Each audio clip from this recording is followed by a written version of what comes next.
Boa noite, amigos da TV Rio Branco, vocês que estavam a assistir a mais uma edição do programa Roda Viva da Rede Cultura, nossa parceira, estão convidados a continuarem conosco, agora prestigiando o que é nosso. Estamos começando, nesta segunda-feira, mais uma edição do Tribuna Livre, aqui pelo canal 8.1, TV Rio Branco, Rede Cultura. E o nosso convidado de hoje é o vereador André Camay, líder do PT na Câmara de Rio Branco e uma das lideranças da oposição ao prefeito Tião Bocalon, do PL. Como sempre, Osmir Lima e Narciso Mendes estão aqui a compor a bancada de debatedores e entrevistadores. E aí, do outro lado, você que é a razão do nosso sucesso. Seja bem-vindo, vereador. Obrigado. Prazer recebê-lo aqui. Prazer meu. Sempre um prazer vir aqui conversar com vocês, né, ter essa conversa de altíssima qualidade. Estou feliz e agradecido pela oportunidade. Muito bem. Nós vamos ao intervalo comercial e voltaremos em instantes para começarmos de fato e de direito o debate de hoje aqui no Tribuna Livre. Até já.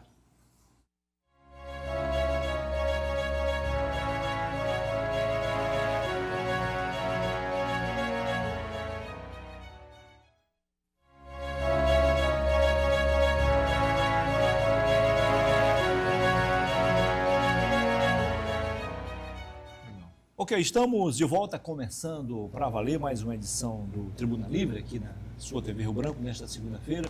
Desde já, muitíssimo obrigado pela sua audiência.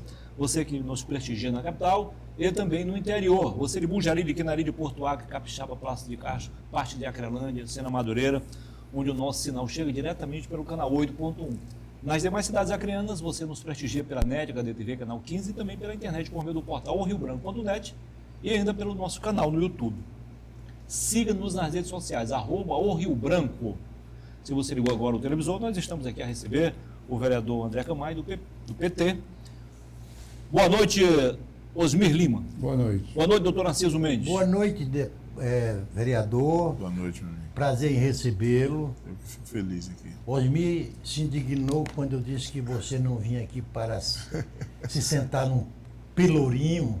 Na verdade, esse programa, ele tem por mania, além de tudo, de ser respeitoso. Não é, Osmir? Mas você não foi assim que fez a pergunta. Você que quis colocar como se as suas ideias tivessem que impor a minha. Não tem nada a ver contigo. Você pensa de uma maneira, eu penso de outra. Pronto, é assim que caminha a democracia. Só que eu tenho me emprestado como seu professor. Não, e você como um bom aluno. Nunca foi isso.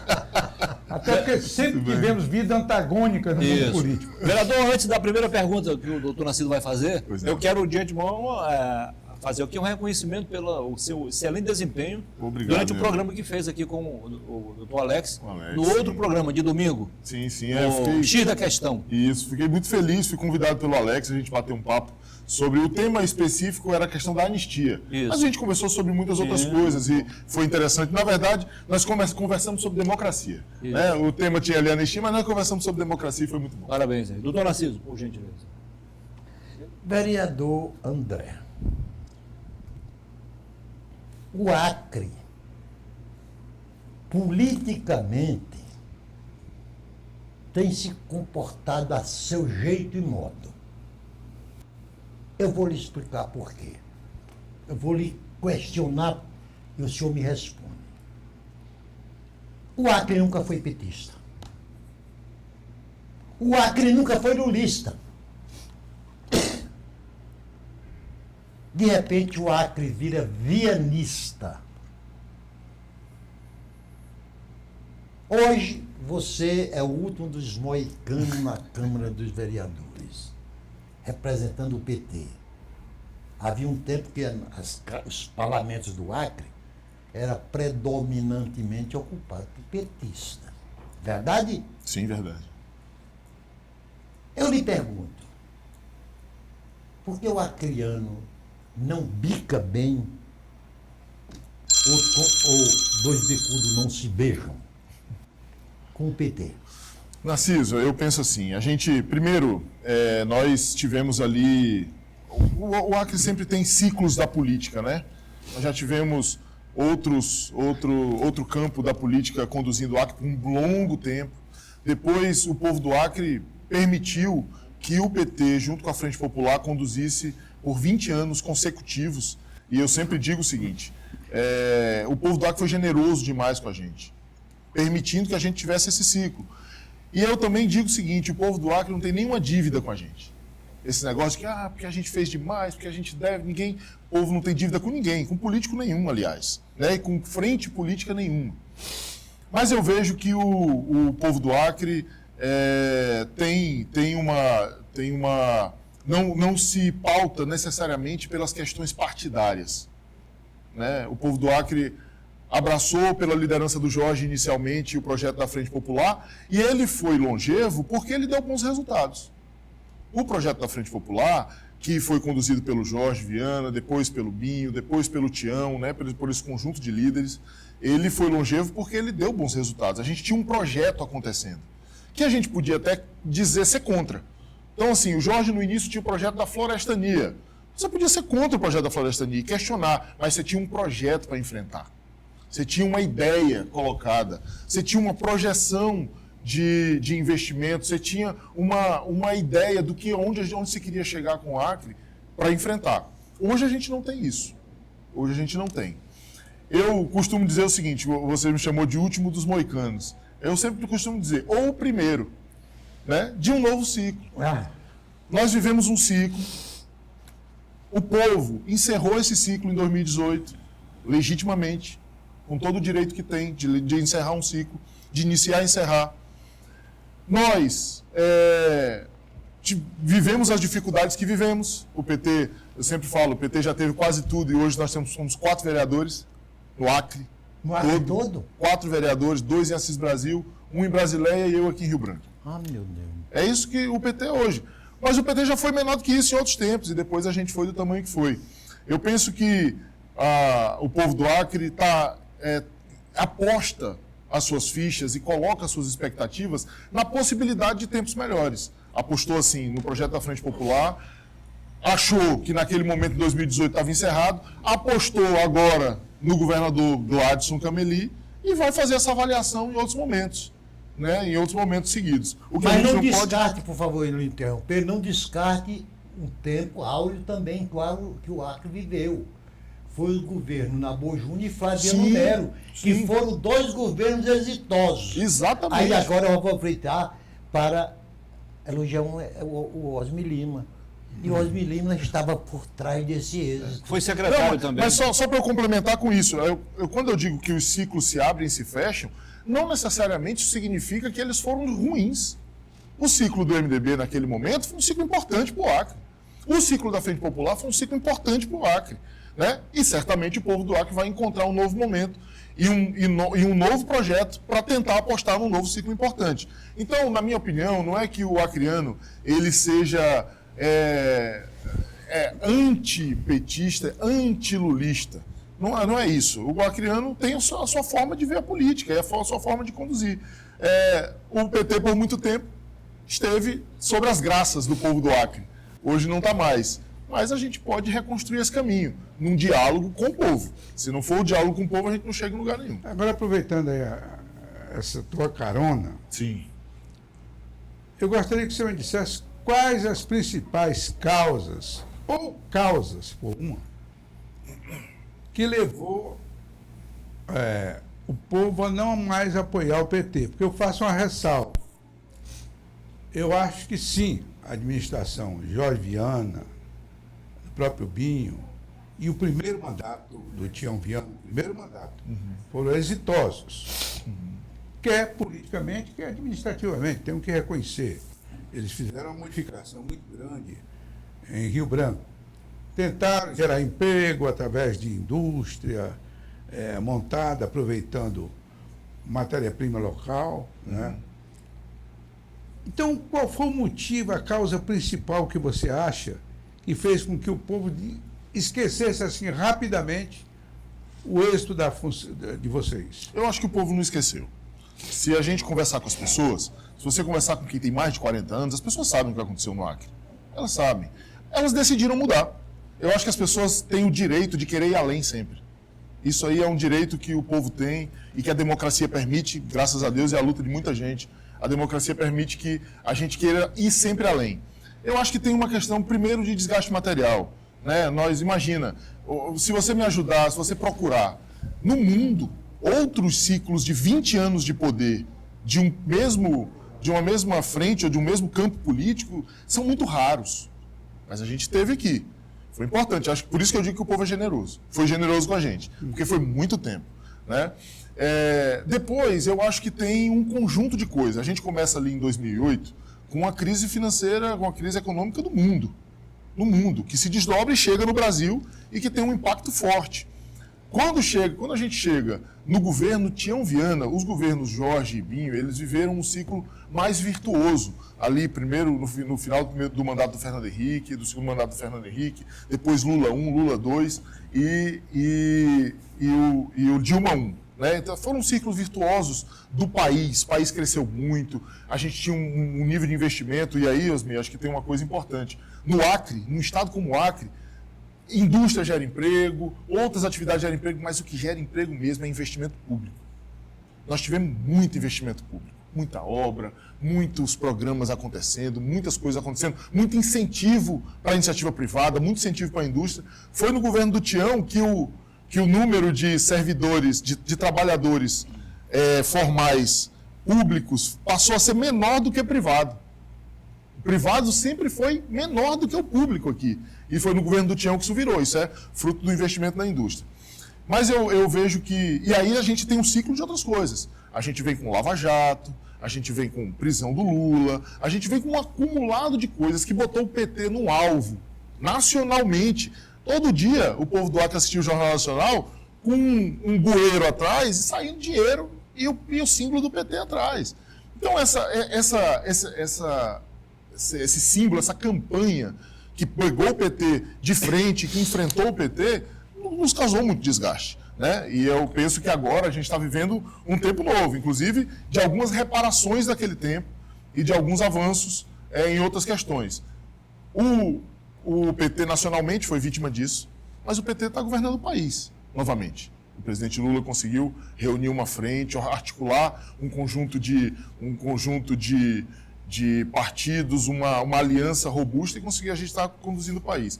Então eu penso que essa questão ela tem uma série de fatores, né? O desgaste material, tanto de lideranças quanto de próprio projeto, né? As pessoas passaram talvez naquele momento a dizer, olha, esse projeto deu no que tinha que dar.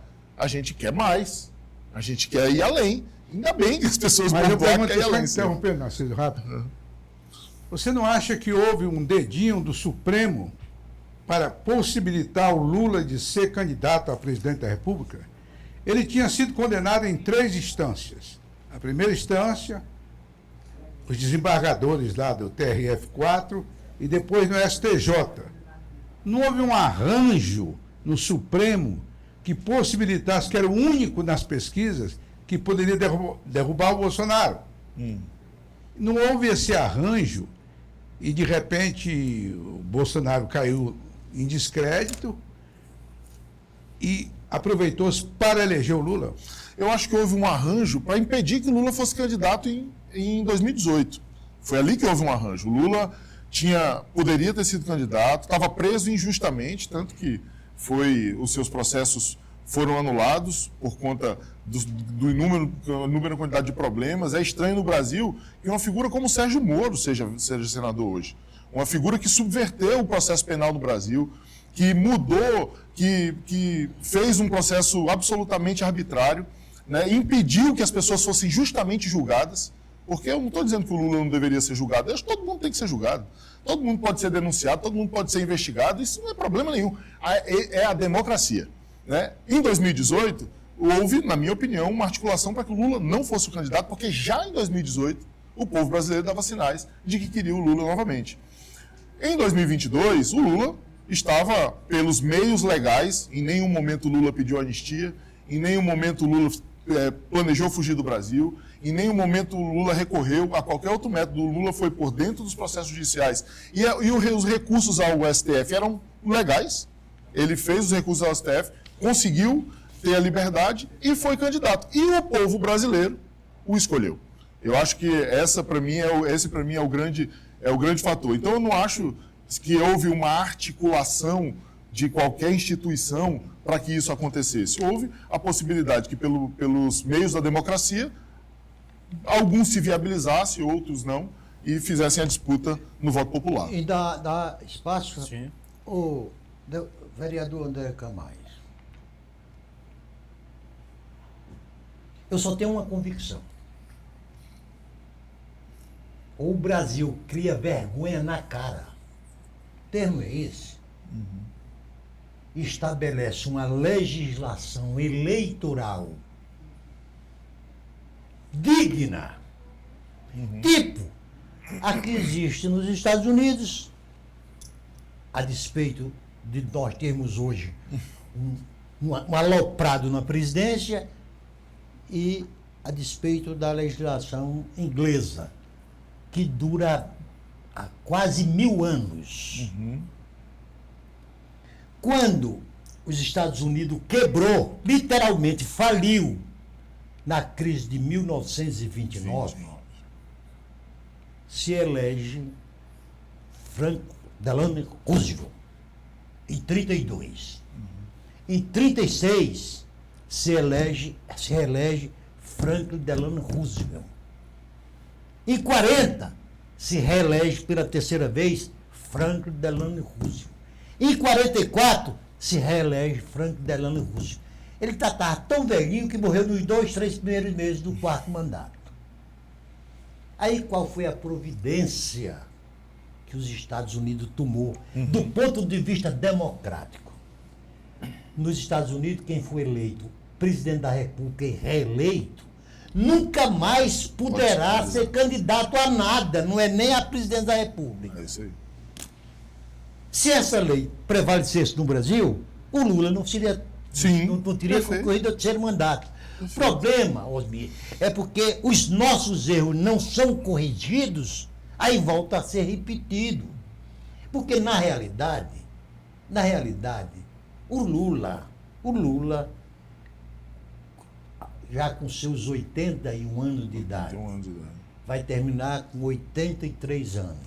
Se candidato for, vai terminar, e fosse eleito, terminaria o 4º mandato com 87 anos. De bengala ninguém governa este país, né, Oni, ou não? Eu não sei porque eu estou usando bengala. Está querendo me tirar do palio, né? Então, é que nós precisamos estabelecer uma legislação Concordo com você eleitoral plenamente. que acabe literalmente. Eu vou voltar aos Estados Unidos novamente. Ross Perot era um trilionário tipo Elon Musk de hoje e decidiu sair candidato a presidente da República, concorrendo com o Partido Democrata e o Republicano. Surpreendentemente, ele teve 21 votos no eleitorado. 21. 21%. Ah, 20%. Mas não conseguiu um único dos 540 delegados que elege o presidente da República. Então, nós precisamos Sim. fazer coisa desse tipo, porque senão, um segundo Lula, no futuro, que seja o apelidado de direita ou de esquerda, pode ressurgir. Narciso, me permite... Vamos fazer o seguinte, vereador, nós vamos no intervalo e o senhor fala Eu na volto sequência, nessa... tá bom? Tá bom. Isso. Obrigado. E você que está conosco, claro, vai continuar com a gente. Nós vamos ao intervalo comercial e voltaremos em instantes. Até já.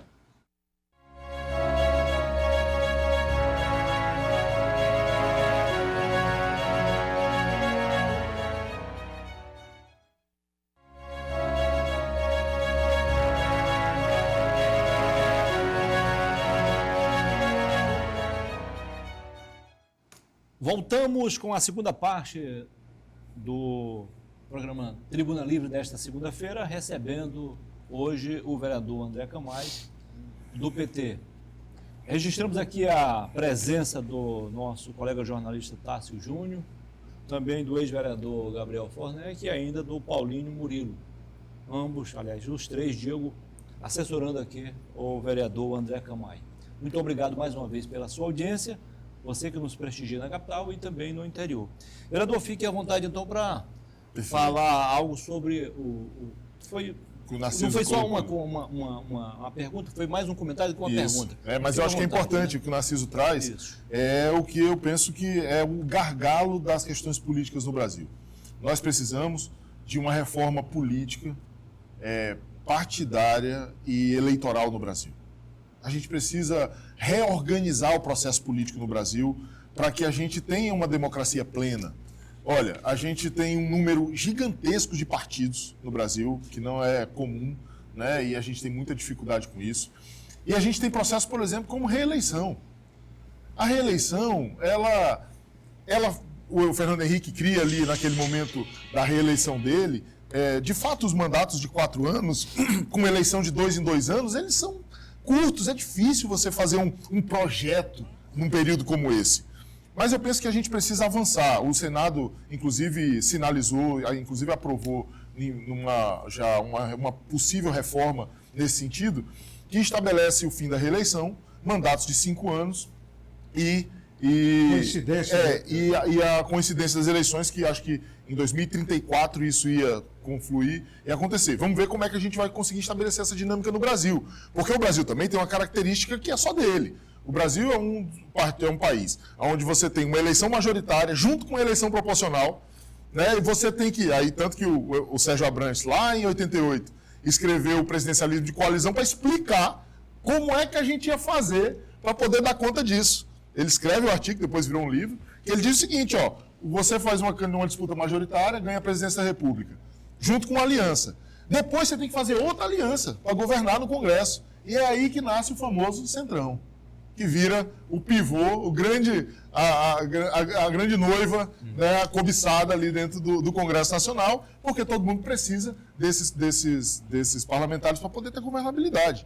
Né? Então, a reforma ela precisa ser absolutamente profunda. A gente precisa olhar para essas questões, para que a gente dê ao Brasil a tranquilidade de ter projetos que se consolidem no curso, né, do seu processo. Eu concordo plenamente. Acho que não dá para que a gente tenha pessoas que passam a vida toda no governo, né, se elegendo, se reelegendo e tal. Mas hoje, as condições que o Brasil oferece são essas. Você concorda com essa proposta? Concordo.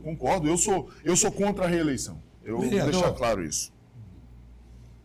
Na Constituinte, os grandes líderes da Constituinte, como o doutor Ulisses, Sim. o líder do MDB, Mário Covas, e uma série de personalidades importantes, eram adeptas, como eu sou, do parlamentarismo. Infelizmente, nós tivemos um plebiscito onde não deu tempo para explicar ao povo brasileiro a diferença entre parlamentarismo e presidencialismo. O parlamentarismo, inclusive com voto distrital. Sim. Porque aí você reforça os partidos políticos que são permanentes. Perfeito. Você é passageiro. Sim. Você está aqui, daqui a alguns anos aí, você desaparece. Sim. Mas o partido permanece. Segue, é isso aí. Então os partidos que têm que ser fortes. Isso, perfeito.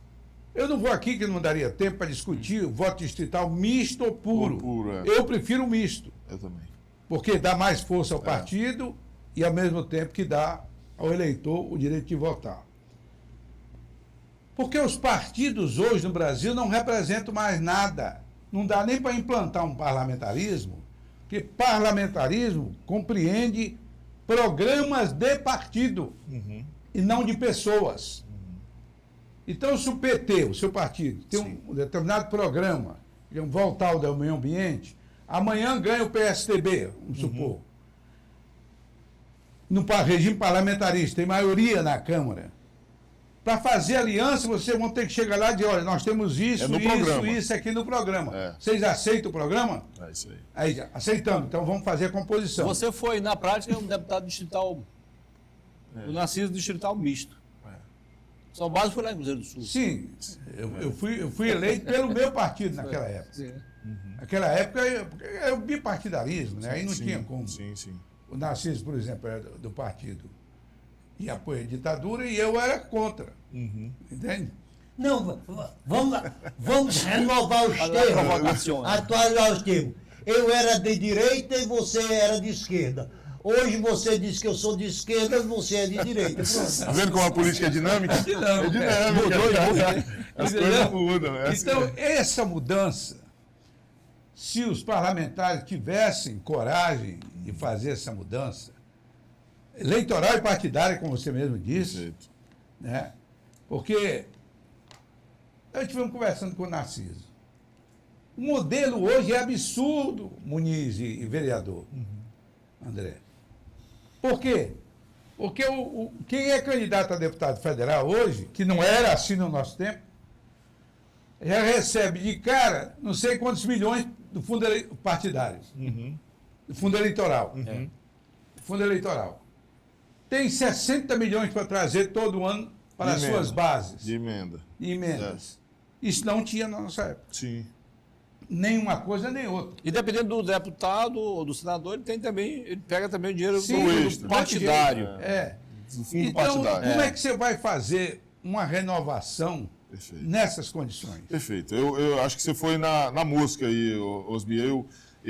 Quando eu olho para essa situação que o Brasil entrou com relação a essa questão das emendas, e para mim esse negócio virou uma farra que a gente precisa, o país precisa rever. É a indústria da corrupção institucionalizada. É isso aí. O país precisa rever. Olha, às vezes as pessoas dizem, mas discutir, eu não tenho nenhum problema de discutir nada. Vou dar um exemplo. O período do mensalão, aquele período lá, que foi a primeira ação dura contra o PT, contra o governo do PT, o PT era acusado, o governo era acusado de um movimento com emendas parlamentares também, que da ordem de 100 milhões de reais. 100 milhões de reais. O mensalão, um escândalo nacional, era uma discussão sobre a possibilidade de beneficiamento de deputados com emendas de 100 milhões de reais. Hoje, um deputado federal movimenta 60 milhões de reais por ano. E no total, 60 bilhões de reais.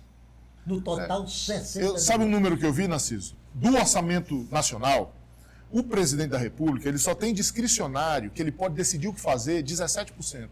O resto é dívida, transferência constitucional, transferência para os municípios, educação, saúde e tal. O resto, discricionário é 17%.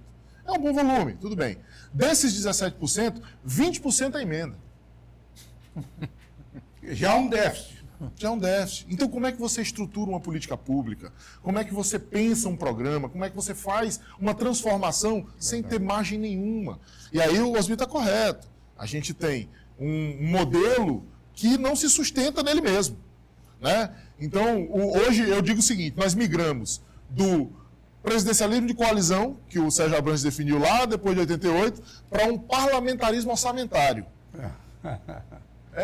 O último que a gente vive é um parlamentarismo orçamentário. Hoje, o parlamento define o orçamento sem um plano claro, sem uma estratégia de investimento. Eu tive uma reunião com a diretora do DERAC e com os produtores rurais lá no Tribunal de Contas. Eu disse isso para ela.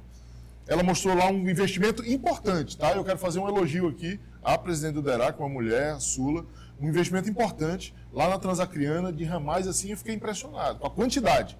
O problema é o seguinte, é que na explicação dela, e ela não conseguiu deixar claro, como que aquilo se conecta com a estratégia de desenvolvimento e com a política de produção. Não tem. Ou seja, o DERAC entra, faz ramal e tal, mas a gente não sabe se aquilo atende a uma estratégia de produção. O André Camay, eu gosto muito de invocar o testemunho do Osmi. E vou fazê-lo mais uma vez. Na Constituinte, veja só, não é no exercício parlamentar normal. Nós tínhamos um colega, por sinal, uma figura importantíssima do Brasil, politicamente importante, que é o Fernando Gabeira. Sim. Quando o doutor Ulisses diz, vamos votar, ali sim, aquele deixou saudade. Como vota o PMDB? Como vota isso? Como vota aquele partido? Como vota o PV? O PV só tinha um deputado que era o Fernando Gabeira. Ele era o líder da bancada. Peraí, o PV... Aí o Fernando Gabeira dizia, o PV vota assim ou assado. Ele era para dizer, eu voto assim ou assado. Você está vivendo esse constrangimento na Câmara de Vereadores, por ser o único do PT que vota assim ou assado? Mas assim, rapaz, eu vou te dizer, é interessante isso, viu? Porque eu sempre falo para as pessoas, André, você é o quê? Eu digo que eu sou o líder da gloriosa bancada do PT, né? Lá na Câmara. Uma bancada coerente, que vota fechado. Vota fechado, nunca tivemos divergência. Essa é boa. Nunca tivemos divergência, até hoje pelo menos. Porque eu voto, ninguém pode partir no meio. Não pode partir no meio, né? Mas é interessante, porque assim, ó, eu tenho, primeiro dizer que eu tenho uma excelente relação com todos os vereadores. É mesmo, né? Tenho, excelente, excelente. A gente tem embates, esses dias eu tive um embate lá com o vereador, duro às vezes, mas eu tenho uma excelente relação. E eu te digo isso porque essa relação não foi construída do dia que eu fui eleito. Eu tenho 20 anos na vida pública, apesar de ter 43 anos, né? Eu tenho aí pelo menos 23 anos na vida pública. Eu esqueci de no falar, Acre. mas você foi, entre outras coisas, secretário de Juventude. Isso, eu fui secretário de primeira gestão, Juventude com o Angelim, fui assessor do Léo, quando o Léo foi secretário de Juventude do Jorge Viana. Sim. Eu fui secretário de Articulação Institucional do Tião Viana, né? E fui secretário da Casa Civil do Marcos Alexandre. Então eu tive a possibilidade de dialogar com as pessoas da política no Acre e de construir um ambiente de conversa. E as pessoas que me conhecem sabem do meu espírito democrático, do ambiente de diálogo que eu sempre procuro construir. Mas eu tenho vivido uma coisa interessante, porque assim, nós somos 5 opositores, né, ao Bocalhon, hoje lá na Câmara. Eu, o vereador Heber Machado, o vereador Nenê Almeida, o vereador Fábio Araújo e o Zé Lopes, que se coloca como independente. Mas, segundo ele, até hoje não encontrou uma razão para estar do lado do Bocalhon. Então ele está aqui na oposição com a gente. Né? Então ele está aqui na oposição com a gente por enquanto. Né? Mas do ponto de vista do espectro político, do posicionamento político, eu estou só. Porque o restante dos amigos se colocam no campo mais da direita. Ou do centro. Né? Do centro e da direita, né? Quem se coloca mais no campo da esquerda progressista sou eu. Né? Eu estou lá, nunca escondi a minha posição política, nunca tergiversei nesse aspecto. Né? Eu tenho uma posição clara, né? E eu sou um defensor absoluto da democracia, sobretudo. Né? Eu tenho vivido momentos ali em que tem momentos que eu estou sozinho, numa posição. Né? Mas eu procuro construir, dialogar com os amigos e tem sido um movimento interessante. Olha, essa legislatura tem tido um protagonismo muito interessante. Os vereadores que estão lá com uma vontade enorme de discutir a cidade, de se posicionar, vereadores jovens, gente inteligente, sabe, com vontade de debater. A base do prefeito, apesar de ser uma base leal, do ponto de vista do voto, é uma base crítica. Uma base crítica, faz críticas ao prefeito e tal, mas na hora do voto é leal. Eu brinco com ele, digo, rapaz, vocês sobem ali, fala tudo, mas na hora aqui... Não, mas é leal. Eu admiro, né? Eu acho que é assim mesmo, as relações políticas se constroem nesse caminho. Mas eu tenho vivido um movimento interessante, mas eu estou feliz. Eu estou feliz com essa oportunidade. Né? Eu tenho procurado fazer o debate com a sociedade. Eu tenho procurado levar informações importantes, trazer assuntos importantes, colocar coisas interessantes na pauta, aprofundar o debate sobre os assuntos que eu tenho possibilidade. E tenho sido muito respeitado nesse aspecto. Então, eu não tenho do que reclamar, não. Eu tenho sido muito respeitado na possibilidade de fazer o debate. Mas quando a turma liga o carro lá, eles passam mesmo. Não tem essa, não. Ô, vereador. Osmil, você faz a virada do bloco, tá bom? Na volta. Nós vamos ao intervalo comercial e voltaremos em instantes com a terceira e última parte do Tribuna Livre desta segunda-feira. E, claro, esperamos continuar contando com a sua audiência. Até já.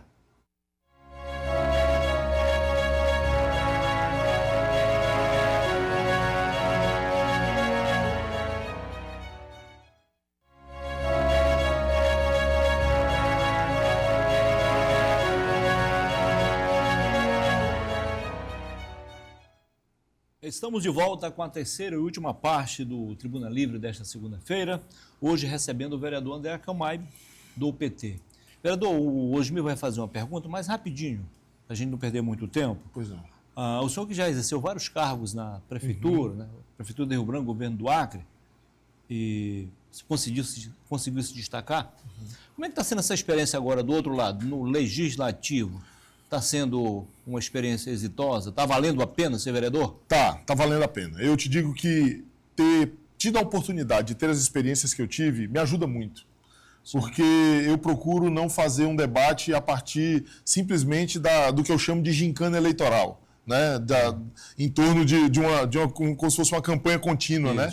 Que isso é ruim, né? A gente tem que estar no espaço institucional para discutir a cidade, as questões. Então, as oportunidades que eu tive, sobretudo na prefeitura, porque eu estou no município agora, me ajudam. Porque quando eu vou tratar de um assunto, eu sei do que eu estou falando. Eu vivi aquilo, né? Por dentro da gestão e tal. Então, tem sido interessante e eu estou muito feliz, assim, muito satisfeito dessa possibilidade. Osmir. Vereador, eu vou mais uma vez voltar à questão partidária, que eu acho fundamental. Perfeito. Quando eu fui eleito em 1986 para a Assembleia Nacional Constituinte, eu fui eleito não por mérito meu, Sim, por mérito do meu partido. perfeitamente.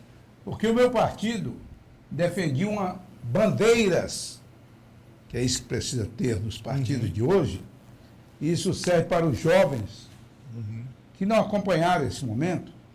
Nós defendíamos a instalação de uma Assembleia Nacional Constituinte, que foi instalada. Nós defendíamos uma anistia para todos aqueles que saíram do país. Ampla e restrita, né? Ampla e restrita, perdoando de um lado e de outro, não sei porque querem ressuscitar de um lado hoje.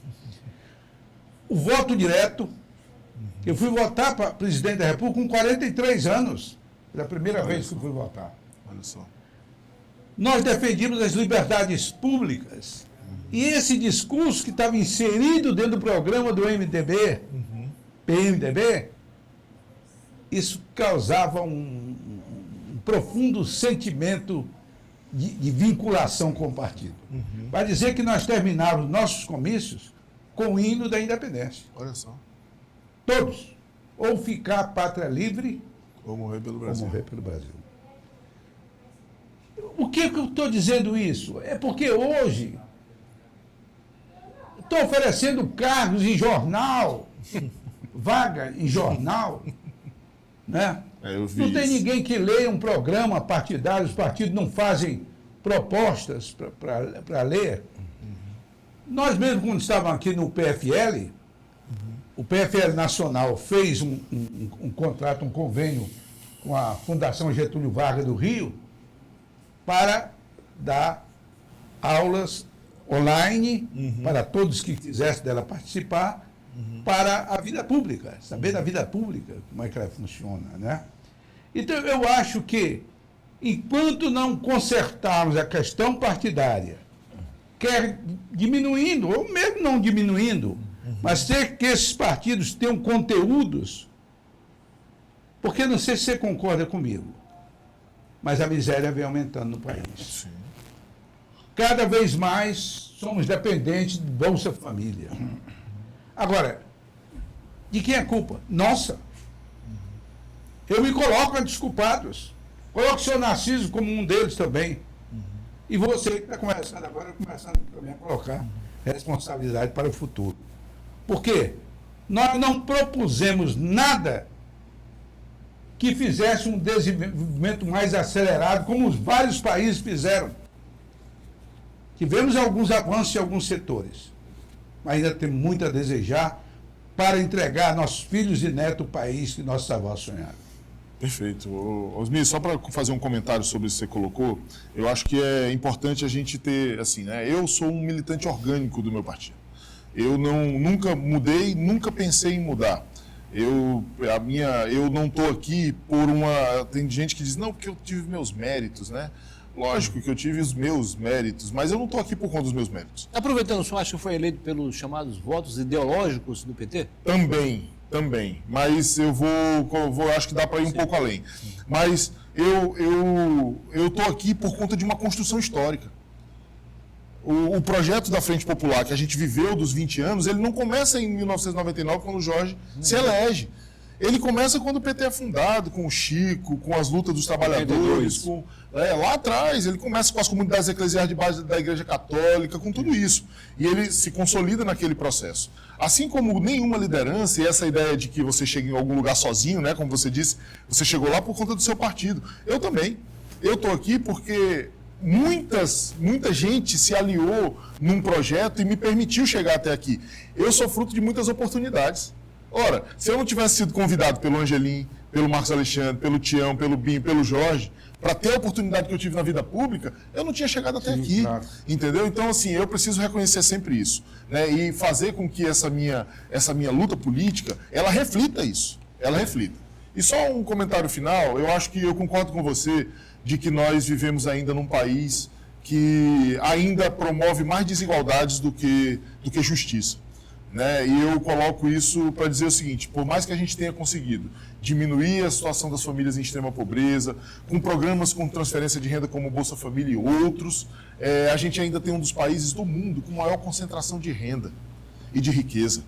A gente nunca vai conseguir sair desse calabouço se a gente não mudar essa relação. Olha, o Brasil é um dos únicos países de uma democracia do tamanho que nós somos que não fez reforma agrária. Os Estados Unidos fez, a China fez, a Europa fez, todo mundo fez. E a gente aqui resiste a fazer uma reforma agrária. E ninguém está falando aqui que a reforma agrária tem que acabar com o agro. Lógico que tem militantes mais radicais que querem o fim absoluto, mas eu não estou discutindo nessa perspectiva. Eu estou discutindo na perspectiva de que nós não podemos aceitar, como país, que a gente tenha terra pública servindo de especulação imobiliária enquanto tem produtor passando fome, trabalhador passando fome, que podia estar trabalhando na terra, entende? Assim como a gente não pode admitir que a extração das riquezas que a gente tem no país sejam feitas de forma concentrada, entende? Então a gente precisa mudar essa relação. Ô André,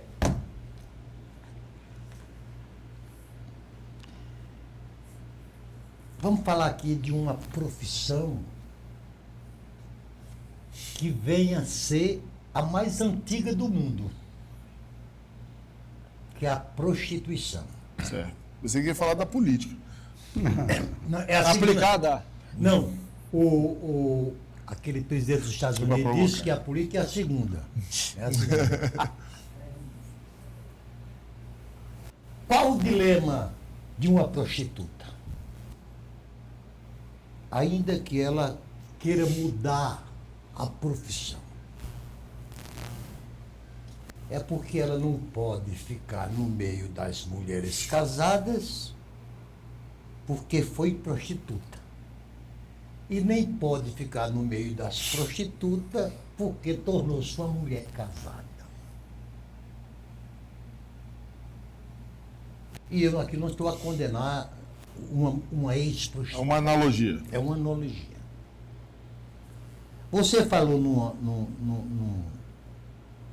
fez uma ligação aí que me chamou a atenção. Que é verdade.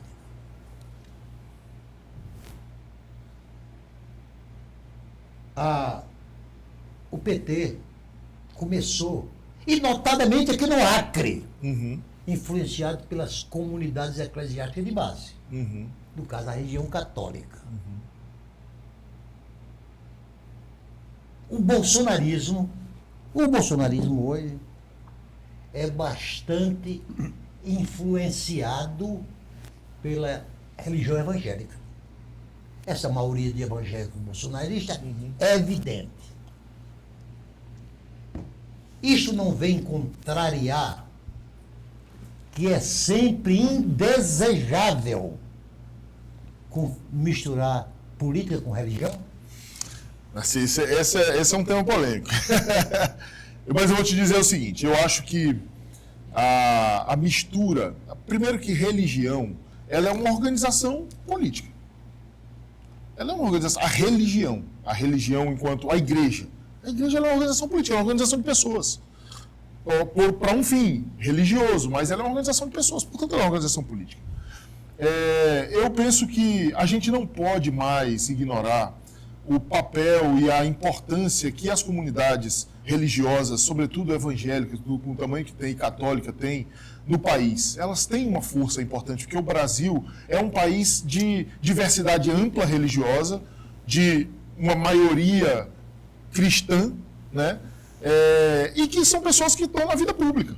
Então isso vai acabar se envolvendo. O que eu acho que é um problema, na minha opinião? É quando a política se instrumentaliza da religiosidade. Aí é problema. Da fé. É isso. O Deus dos religiosos é a fé. Pronto, é isso. É o soberano. É isso que eu queria chegar. Então, assim, quando a política se instrumentaliza da fé, que é algo subjetivo, né, que não se relaciona com o cotidiano, com a sua realidade material, aí a gente tem um problema. Porque aí você desvirtua. Você desvirtua a narrativa da fé, ou você desvirtua a narrativa da própria religião para utilizá-la em função da política. Aí é o problema que a gente vive hoje. E aí, sem querer aqui fazer crítica objetiva a um ao outro, mas a desvirtuação que existe sobre a própria ideia do cristianismo é grave. Quando eu vejo imagens de Cristo, Jesus Cristo, um pacificador, você pega o capítulo 5 de Mateus e lê o Sermão do Monte, que na minha opinião é a mais importante questão da Bíblia. É o Sermão da Montanha, que está ali e que Jesus define ali o que é de fato, se você quer ser um bem-aventurado, né, quais são os comportamentos e as visões, o que você deve ser no mundo, a gente não encaixa em algumas figuras. Não consegue encaixar. Então, assim, Jesus Cristo era um pacificador. Quando eu vejo uma imagem dele com uma arma na mão, compartilhada por algumas pessoas da política, eu falo, gente, a gente não está falando do mesmo Jesus Cristo. Né? A gente não está falando do mesmo Jesus Cristo. Acho até que tem gente que chega, Jesus é de direita, de esquerda, Jesus não era de nada disso. Jesus não era partidário, Jesus era um pacificador. Né? Era uma pessoa que estava ali buscando um humanista. Ele tinha um projeto de sociedade que ele apresentou no seu evangelho, né? Ou seja, no seu caminhar. Então, eu acho que a instrumentalização da fé, porque também a fé nos captura nas nossas maiores fragilidades. É na fragilidade que a gente busca a fé. Então, quando a gente instrumentaliza esse momento para a política, é aí que a gente captura as pessoas e engana as pessoas. Então, eu acho que é ruim. Agora, não dá para negar o papel importante que teve as comunidades eclesiais de base na construção da democracia, e não dá para negar a importância que a comunidade evangélica tem na política também. A gente não pode também privar esses grupos de participar do debate político, né? Lógico que a gente também não pode aceitar que líderes, uns ou outros, façam o que eu disse aqui, instrumentalizem a fé para... Aliás, tem um provérbio que diz que o homem só vê bem a Deus através das lágrimas. Sim. Através de que? Das lágrimas. Sim. Agora, eu queria... Já está chegando aqui? Chegando. Se você pode fazer a pergunta, já encaminha. Não, tudo bem. Eu tinha um tema aí, mas esse tema merece um outro programa, só para isso. Pronto, estou à disposição. Que é a questão das desigualdades regionais. Perfeito. Eu tenho ouvido muito, inclusive de presidente da República, eu vi pessoalmente, como Sarney. Fernando Henrique Cardoso, não. Esse é um paulista snob. Entende? Eu gostava de se misturar os simples mortais. Que dizia que enquanto houver Norte e Nordeste empobrecidos, jamais teremos uma grande nação. Exatamente. E o que é verdade. É verdade. O que é verdade. É isso mesmo. E esse combate, e aí que me perdoe os paulistas, eles queriam, se dependêssemos, se não fosse a nossa união Norte, Nordeste, Centro-Oeste, Na Constituinte. Eles queriam levar tudo para eles. Para lá. Acabar com a Zona Franca de Manaus. Acabar com a Zona Franca, etc. Não existiam os fundos. E aí, Eles estão fazendo agora, vou já dizer para você. e aí vem um outro problema, que é o excesso que se vem cometendo com a preservação florestal. Eu não sou a favor de devastar a Amazônia toda, não é isso, não se trata disso. Se for na minha casa, tem mais árvore do que qualquer lugar do IP. Do que nas casas dos ecologistas. Dos ecologistas, exatamente. Então não é isso, mas eu não me conformo de ver uma luta, por exemplo, proibir estrada que vai de Cruzeiro do Sul a Porto Walter. Você sabe quando o rio baixa, não vai nem barco. Não tem navegação. Não tem navegação, só com um aviãozinho. Né? E se o governo ceder, porque a pessoa lá não tem condições de fazer um transporte urgente. Então, essa estrada Manaus, aqui a Porto Velho, 319. que já existe, né? Aí faz os movimentos ambientalistas, fazem uma questão danada de proibir isso. Eu acho isso revoltante, sinceramente. Porque a miséria, não adianta você ter uma preservação com um bando de miseráveis embaixo. Nós temos que combater o desmatamento desenfreado, mas promovendo o desenvolvimento. Claro. Eu gostaria de ouvir sobre isso. Tá, eu acho que isso é o debate do momento, né? É o debate da hora. Eu penso que a gente tem avançado no diálogo sobre desenvolvimento com sustentabilidade, que é essa palavra que foi quase marginalizada no Acre, né? Porque parecia que sustentabilidade era uma questão somente ambiental, quando na verdade nós estávamos buscando discutir uma ideia de que a gente precisava fazer com que o desenvolvimento acontecesse, sem que a gente, e que junto com esse desenvolvimento a gente tivesse um desenvolvimento social e uma preservação ambiental sustentável, utilizando a floresta como um ativo da economia, né? Então, essa ideia de uma oposição entre produção, entre agronegócio e floresta, ela não é uma realidade. Se você olhar os marcos industriais, legais, todos os marcos do agronegócio no Acre, eles foram consolidados nos projetos da Frente Popular. Ora, foi no projeto da Frente Popular que a gente tornou o Acre livre de aftosa. Foi no projeto da Frente Popular que a gente começou a expansão do plantio de grãos no Acre, né? A expansão, o investimento nisso. Então, não há essa oposição. Agora, há uma posição de que a gente não pode fazer o desenvolvimento promovendo uma absoluta destruição desse ativo importante que é a floresta. E, sobretudo, passando por cima daquelas populações tradicionais que estão ali. Então, esse é um desafio grande que a gente precisa fazer. Por isso que eu sou contra o PL do desmatamento, que quer acabar com o licenciamento. Eu acho que a gente tem que ter o licenciamento. Agora, o licenciamento não pode ser uma pena de morte para quem quer se desenvolver. A gente precisa ter um licenciamento que garanta o desenvolvimento. Né? Como foi para a BR-364, ela chegou até Cruzeiro, a gente licenciou ela até lá. Né? Como pode acontecer aqui, como a gente pode ter outros. Como a gente teve um embate quase mortal com Belo Monte, mas ele aconteceu. Ele foi licenciado, ele aconteceu. A transposição de São Francisco, um embate pesado, mas aconteceu. Né? Aconteceu da melhor forma. Então, para mim, o licenciamento é essa regulação, é esse equilíbrio. Eu penso que nós não podemos abrir mão do desenvolvimento. Fora isso, nós não podemos abrir mão de outra coisa. O mundo precisa remunerar os serviços ambientais que nós prestamos. Precisa remunerar. E bem. Bem, hoje o mundo oferece migalha para os serviços ambientais que a gente quer. Esse crédito de carbono não resolve nada. Não digo nem crédito de carbono, tinha que ser transferência. Fundo da Amazônia robusto, forte. Claro. Esse negócio tem que ser forte. A gente tem que ser remunerado. O povo tem que ser. Para que a gente tenha desenvolvimento e vida com qualidade. Vou te dar um exemplo de como é que não desistiram de sufocar a Amazônia.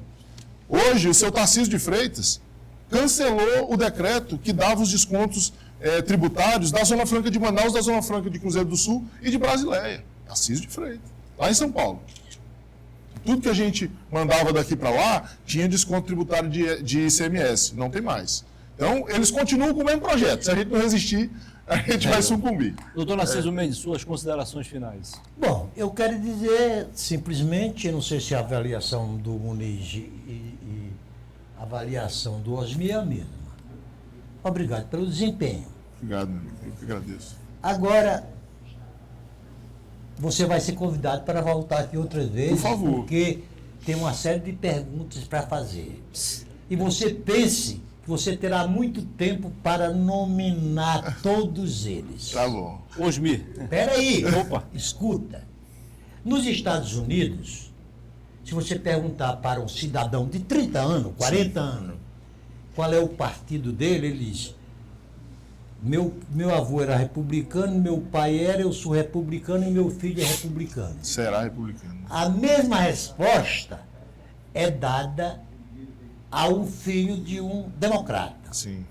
Na próxima vez que você estiver aqui, eu gostaria de você trazer perfeitamente nominando-os aqueles que hoje todos estão fora do PT, mas que se alimentaram na gamela do PT. Tá bom. Osmi.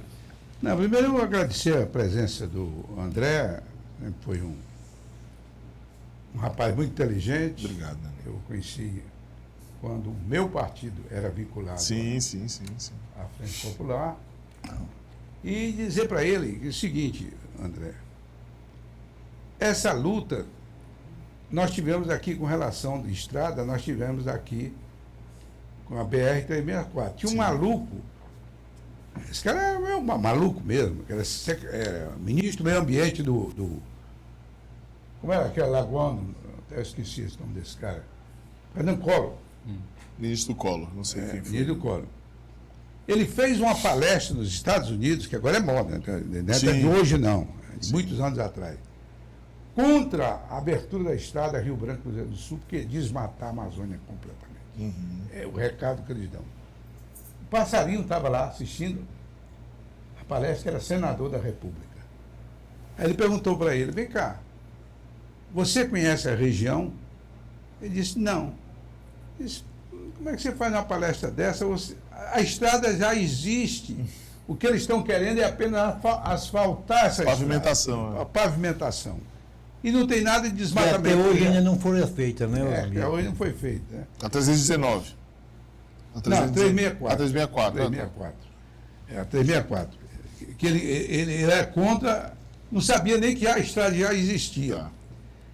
Então eu volto a insistir que isso é um tema que merece um aprofundamento, porque se fala muito no desenvolvimento sustentável, mas ficamos mais no sustentável. O desenvolvimento está muito lento. Mas foi um prazer enorme tê-lo aqui. Ô, meu amigo, Legal. eu que agradeço. Vereador André Camargo, se você chegou agora no programa e ainda não conhece o vereador André Camargo, nós acabamos de entrevistá-lo, eu, Narciso e Osmi. Vereador, foi um prazer recebê-lo aqui. Parabéns pelo trabalho que o senhor está executando no momento, representando a oposição, o PT. Sucesso, foi um prazer recebê-lo aqui. Ô, meu amigo, obrigado, Muniz, Narciso, Osmi, a todos que estão assistindo a gente aqui. E eu queria duas coisas, Narciso. Uma, eu me comprometo da gente fazer esse debate. E aí eu estou entendendo, então, que da próxima vez nós vamos vir para discutir o Acre. Né? A gente discutiu o país, discutiu até os Estados Unidos, mas da próxima a gente vem para discutir o Acre. Eu estou com vontade da gente falar sobre o Acre, falar sobre o que a gente precisa ter aqui. Eu concordo, Osmi, que a gente precisa aprofundar o debate sobre essas questões. Olha, a 364 é um desafio gigantesco, ainda. Né? E eu vi esses dias sair uma caravana para a 364, de todo mundo fazendo milhões de críticas, que a 364 foi abandonada. E amanhã eu vou estar na tribuna da Câmara mostrando esses números. Amanhã, terça-feira, vou estar na tribuna da Câmara de Vereadores mostrando esses números do que de fato foi investido na 364 e quem de fato levou a sério a obra da BR-364. Porque é importante que a gente olhe para isso. Às vezes eu vi gente dizendo, a gente não pode politizar. Deve. Porque é a política que decide isso. A gente não pode marginalizar a política e tirar ela do debate. Né? Então eu queria agradecer vocês, dizer que eu estou muito feliz de estar nesse processo da política e muito agradecido por esse debate aqui que, rapaz, é uma prova de fogo, viu? Você que não veio aqui ainda, se prepare, que aqui é a prova de fogo. Mas eu acho que eu passei na prova. Foi aprovado. Hoje, a semana passada aí foi o último dia de inscrição do Enem, eu vou me inscrever também. Acho que se eu passei aqui, eu passo lá. Ok, vereador. Um abraço. Obrigado, Bom fim. meu querido. Valeu. Boa semana para todos nós. Para todos nós. E a você que esteve conosco, muitíssimo obrigado pela audiência. Boa noite. E a gente espera contar com a sua audiência na próxima segunda-feira com mais um bom programa. Eu, Narciso, Osmi e sempre um convidado especial, como foi o caso hoje, o vereador André Camargo do PT. Que Deus nos conceda uma semana de paz, de harmonia e de prosperidade. Boa noite.